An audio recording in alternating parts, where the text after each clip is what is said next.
Hey Shelby, just looking at your folder here that I downloaded. PDF has the crop marks on it. I did notice that your bleeds are not showing up in the PDF, so that's an issue. If I can get it to load. My computer's been really acting up ever since I've updated my software. So yeah, we can see that your bleeds are not going past the crop. So we'll take a look at that in your file here in InDesign. I don't need the IDML, so when you export or make your package, you can uncheck the IDML checkbox. But I'll open this up. Okay, so we're missing some links in the links folder. It's your business card template PDF file. You may have to relink it here. If you've ended up moving it around on your computer, like say from your desktop to your documents, you'll get a broken link because your computer gets confused as to the file path, where to find it. It says OneDrive documents for something. So that's the path here on the computer, but you can always relink it to the new location of that file, wherever you've moved it to. Sometimes that happens. These are looking good as far as the effective PPI. This one looks good. It's above 300 here. The RGB color mode is not good. You know that, though. I saw that message that you gave me. The effective PPI on this TP is not high enough. I can see that it's very pixelated, so I wouldn't use this image. I do like the image, but it is not. It's so pixelated. I would say don't use it. So if you right-click on your, let's say, logo file, edit with Photoshop, in the links panel in InDesign, it will open up in Photoshop. You can go mode, CMYK color, push OK to convert it.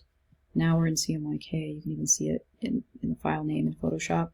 But if you do a file, save as, let's save this out as a PSD file in the same links folder, same name and everything. It's just going to have a .psd on the end of the name.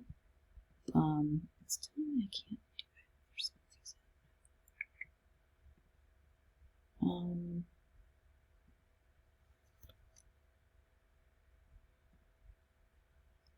What is it saying? File is locked. I'm not quite sure what is happening with that. Let's try a PDF maybe.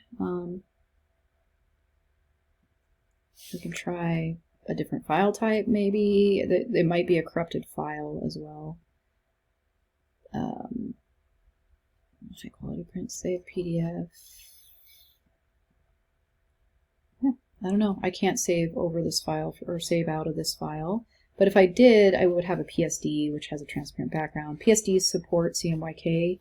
PNGs are usually only in RGB, and that could be why you're having problems with the PNG file, because you can't make a PNG RGB, or CMYK I meant to say. So go with a PSD file for a transparent background and CMYK. And then you can always relink it to your new file that you've made. Let's say this is it.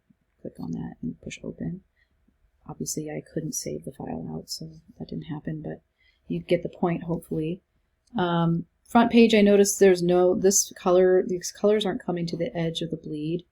They need to come to the edge of the bleed. You may want to just construct this in InDesign. You can use the shape tool. The polygon will get you triangles. If you click down one time, you can put 3 sides there and get a triangle, and then you can, rotate it, stretch it, things like that. Much like you can in Illustrator. You can double click there to change the colors and whatnot. I would suggest doing that and just making sure that your shapes are going all the way to the bleed or past it. When you push W on your keyboard, you need to have the color going all the way to this red line or past it. Same with these stripes. I mean, you can make these stripes with rectangle tool and just, fill them with color. And just make sure that they're going all the way to the bleed or past it. Okay, so you'll need to fix that. This isn't even showing up in the links, so maybe you copy pasted it from somewhere or something. So it's a little bit of a goofy file anyway. So I would try to start from scratch. Hopefully that doesn't take too long. You can use this as a guide, but just make sure you're using the bleeds. Missing your fonts. I feel like I wasn't missing your fonts before. I think this is your logo fonts. But this font is Minion Pro. I would suggest changing this. Montserrat is a good one.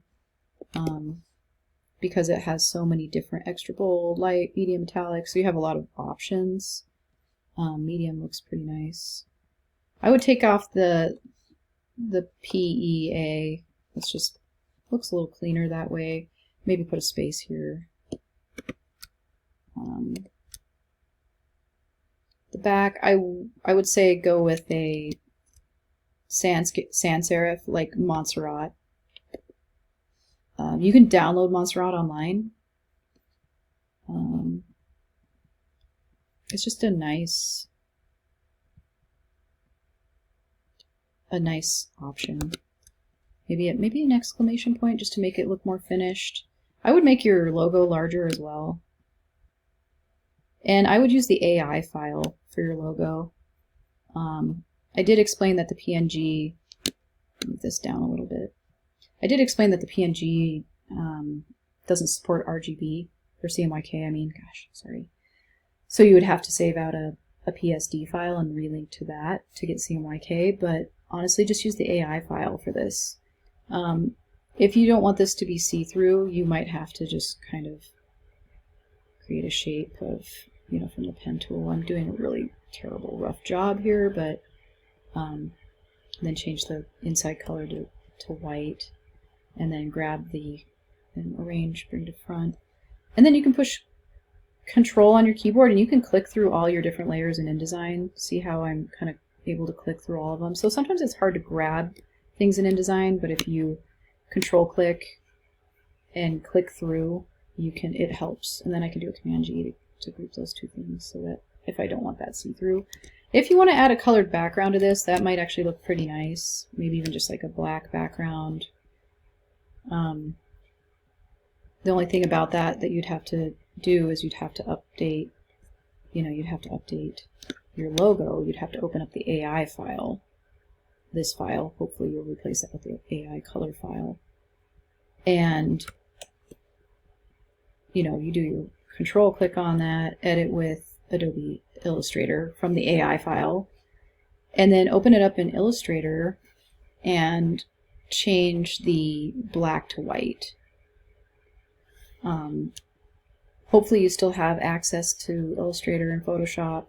If not, Photopea works for, can work really well for basically converting images to CMYK. So if I have, let's say, a JPEG of some sort, I can upload it into so here it is, and then I can make it in image mode, I can make it CMYK, and then I can do file save as a PSD, and that will go in my documents here, and then I can use that in InDesign as a CMYK file. But if you could just use the Creative Cloud app and the last month of class paid for all apps, that would probably be the best thing. Or you can sign up with a different email to get the free trial for a week. It kind of depends.